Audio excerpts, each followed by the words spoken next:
उरी हमले का जवाब देने के लिए तैयार की गई प्रधानमंत्री नरेंद्र मोदी सरकार की रणनीति का अब खुलासा हो रहा है।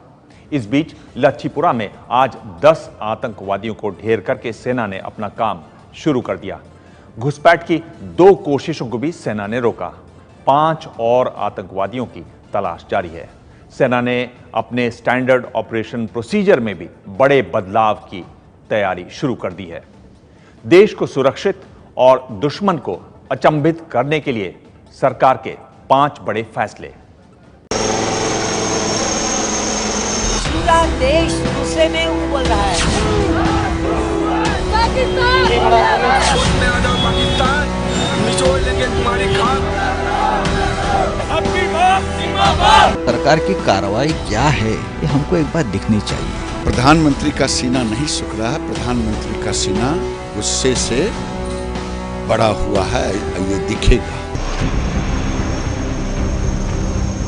उरी में आतंकी हमले के 3 दिन बीतने वाले हैं और जवाब देने की मांग के बीच सरकार ने पाकिस्तान को घेर कर निपटाने की रणनीति तैयार कर दी है। इसके लिए 5 बड़े फैसले लिए गए हैं। सेना के कैंपों की सुरक्षा अब पैरा कमांडो करेंगे। पहले से ही हवाई पट्टियों की सुरक्षा गरुड़ पैरा कमांडो फोर्स करती है, जबकि नौसेना के लिए यह काम माकोस कमांडो करते हैं।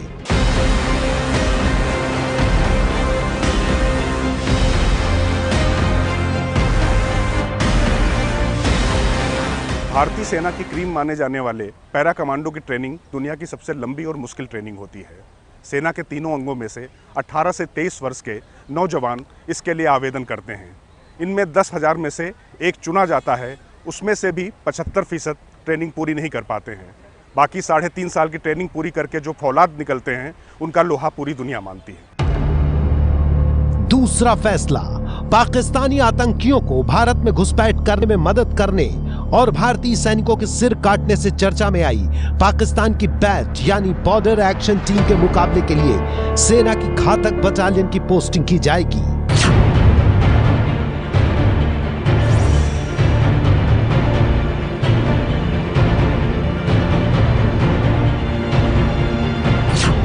घातक बटालियन सेना में स्पेशल फोर्स है, लेकिन ये एसपीजी, एनएसजी या फोर्स 1 की तरह अलग विंग नहीं है, बल्कि हर बटालियन से कुछ जवानों को लेकर कमांडो की तरह ट्रेनिंग देकर घातक का गठन किया जाता है।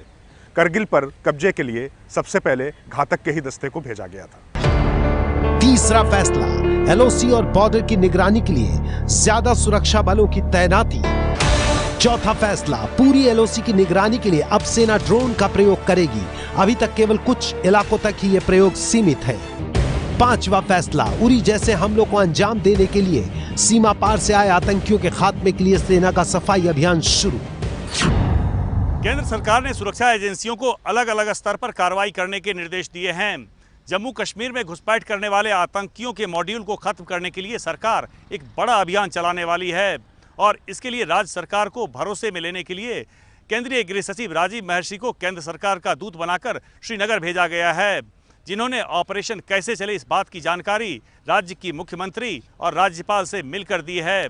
दरअसल जम्मू कश्मीर में ऑपरेशन यूनिफाइड कमांड के तहत चलता है, जिसमें सेना, पैरामिलिट्री फोर्स और राज्य की पुलिस मिलकर काम करती है और इस यूनिफाइड कमांड की मुखिया राज्य की मुख्यमंत्री हैं। हमारी गवर्नमेंट ने जो कदम अभी तक उठाए हैं उसमें सही कदम लिए हैं। हम कोशिश यही करेंगे कि जो भी एक्शन लेना है place and time of our own choosing होनी चाहिए, ना कि किसी के दबाव में आके करना चाहिए। सेना ऑपरेशन और निगरानी के लिए इसरो से सैटेलाइट इमेजरी की मदद भी ले रही है। सेना को पाकिस्तान से होने वाली किसी भी कार्रवाई के जवाब में किसी भी सीमा तक जाने के निर्देश दिए गए हैं। वहीं कांग्रेस उपाध्यक्ष राहुल गांधी ने पीएम मोदी पर बड़ा हमला बोला है। राहुल ने कहा कि इवेंट मैनेजमेंट से लड़ाइयां नहीं जीती जाती। नरेंद्र मोदी जी इवेंट मैनेजमेंट की बात करते हैं, ये लड़ाइयां इवेंट मैनेजमेंट से नहीं होती हैं। एनडीए के पास कश्मीर के लिए कोई स्ट्रेटेजी नहीं है। राहुल गांधी जी की चर्चा कम और खाट की चर्चा ज्यादा हो रही है, तो स्वाभाविक रूप से आज कांग्रेस पार्टी और राहुल गांधी जी किस प्रकार से इवेंट मैनेजमेंट का सहारा ले रहे हैं वो हम सब देख रहे हैं, और इस प्रकार का अपरिपक्व बयानबाजी ना करें। वहीं एनआईए ने उरी हमले की जांच शुरू करते हुए देश के खिलाफ युद्ध छेड़ने का मामला दर्ज किया है। एनआईए ने सेना से सबूत कब्जे में ले लिए हैं।